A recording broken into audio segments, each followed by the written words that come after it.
So yeah, in fact, the basic structures of symbolism are so universal that even people who would like to deny them are into those structures. They can't escape it. So like a scientist, let's say even an atheist, he's working on a scientific discovery or something like that. He's trying to perform an experiment.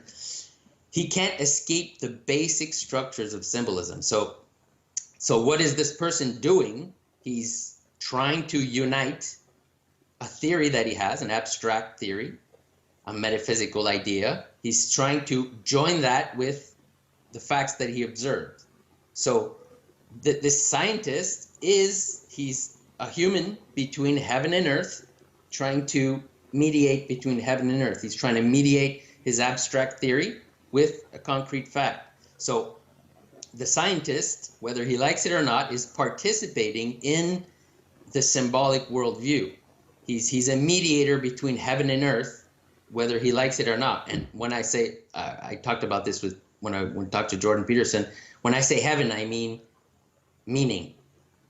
So theoretical meaning.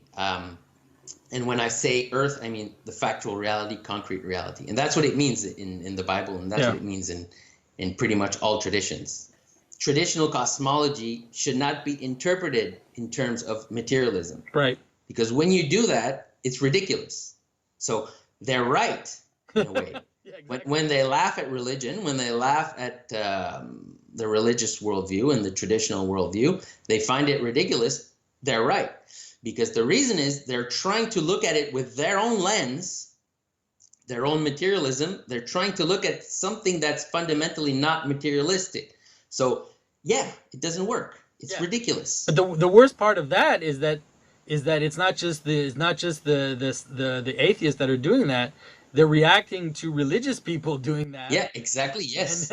And then interpreting the religious, the traditional cosmologies with their materialist point of view, and then saying absolutely ridiculous things in doing so.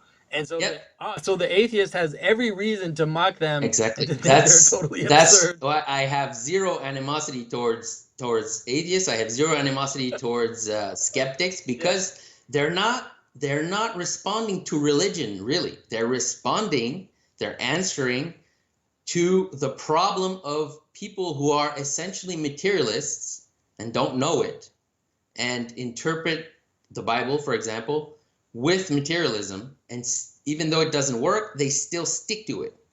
So I think you gave an example in one of your videos. I'm not sure which one, but an example of, so you ask somebody, what does it mean when it says he went up into heaven? Yeah. So let's say, for example, Elijah goes up into heaven. What does that mean? Does it mean that he goes up into the atmosphere and then into outer space or something like that? It becomes ridiculous immediately. Yeah. So there has to be a stage where people who are scientifically minded stop interpreting it like that. Okay, don't worry about what certain religious people say. If they interpret it like that, that's not what has to be critiqued. That's simply wrong. What has to happen is we have to re-understand what it means to go up into heaven. Okay? That's just an example.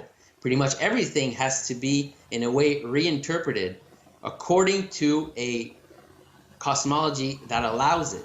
And that cosmology is the one I was describing with Jordan Peterson.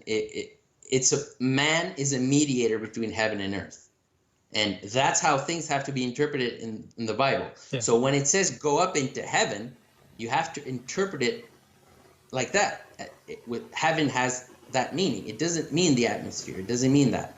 So it doesn't mean the atmosphere at the same level that when Sam Harris says higher level phenomena, it means that one phenomena is stacked on top of the other. Like you can't use the language of hierarchy to describe these higher levels of manifestation and then mock the idea of, oh, you're silly sky god in heaven. It's like, you're using the same word. They're using exactly the same language. Yes, exactly. You're using the same structure, and you're mocking mine.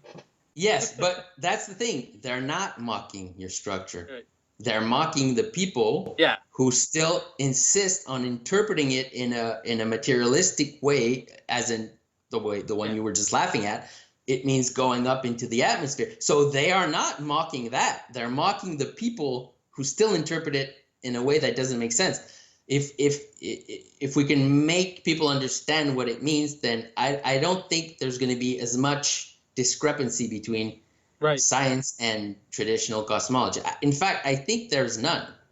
Yeah, because they're not talking about the same things, hardly ever. And what's interesting, and what I found in kind of my own research, is one of the difficulties that people have is that when you read medieval writings and when you read, let's say, the ancients, it's difficult for people to understand, because those medieval writers were not comparing themselves to something that didn't exist yet. Like, they weren't comparing their discourse to a scientific discourse, because the scientific discourse just wasn't part of their world. And so they just speak forthrightly. Yeah. And now when we look at it with our own lens, we see it just seems to be absolute gibberish. It doesn't make any sense. But what's interesting is that in the transition, you can catch, like, in the transition between the traditional worldview and the modern worldview, you can catch glimpses of people saying, "Oh, wait a minute, no, don't think this is like the same way that you're like, hitting a hammer on a piece of wood." So, like in Dante, for example, there's places where he actually says,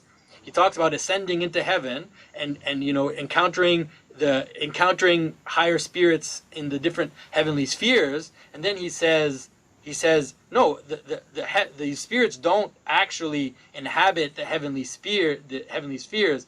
It's a condescension of the heavenly language for us to be able to understand the higher truth that we speak about it in those terms. And it's like, well, and he was right at the transition before, like, the scientific revolution, and so he was already seeing that people were changing the way they're thinking, and he was trying to prevent them from having like a science fiction version of, like a Marvel Comics version of spirituality, like the gods live on other planets. Yes, because that's what happens.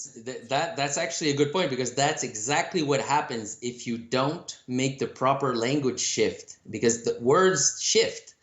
I mean, if you're naive, you don't realize that the meaning of words shifts constantly. Yeah. So if like what you were saying before, water is H2O. It might be that today, but it's extremely naive to think that in the time of the Bible, for example, when the book of Genesis was written, that's what water meant. It didn't. It meant something else. It meant something. It had nothing to do with any chemical composition or anything like that. So we always have to be aware that words shift. So, for example, I mean, and there's a natural way that words shift. Words shift when your knowledge of the universe increases. So if you say, for example, earth means matter, okay? So that's what it used to mean. And there's a reason why it meant that, because all matter came from the land, from the earth, okay? So when your knowledge of the universe expands, then you realize that there's matter that's not in the soil, in the earth. So then you have to expand your category, right? So now you use the word matter instead of earth, let's say. So now you've separated those two categories, but they weren't separate before. When all things came from the earth, then there was a coincidence between the metaphysical category called matter and the concrete reality that we call the soil, the earth. Mm-hmm. But when your knowledge expands, then the word shifts. But if you don't keep up with that shift of language, then you start to say things that don't make sense. Yeah.